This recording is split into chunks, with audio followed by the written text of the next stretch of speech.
School was interesting growing up because the kind of school you were in really depended on the county. You know, certainly if you were in a military school, it had to do with what was going on that base, but in the American United States school system, whether or not your school was a good one or a bad one had to do with what the tax bracket was of that particular county you lived in. So because we moved around, sometimes we'd be in a really terrific school system like in Fairfax County or Westchester County, and there were other times we'd be in places where they, you know, weren't quite keeping up just because of the population.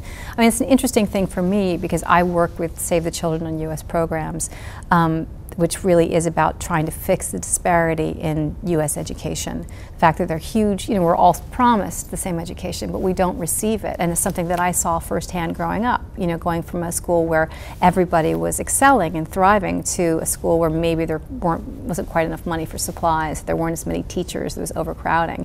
And so this was happening when I was growing up, so you can imagine what, you know, what's happening now in our school system.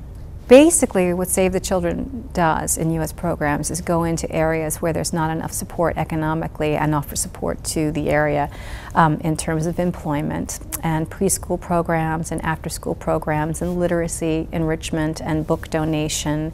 And often, too, in some of these very rural communities, the school system is the major source of employment as well. So you're also giving people jobs within that community. And then I founded a Valentine's Day program a few years ago that was really, I was very influenced by UNICEF, actually, the Trick or Treat for UNICEF, that's about kids helping kids here in the United States, to raise awareness of poverty and that disparity in education right here. And, you know, by talking about poverty and having these Valentine's Day cards, and then also by, you know, it's a huge kids holiday.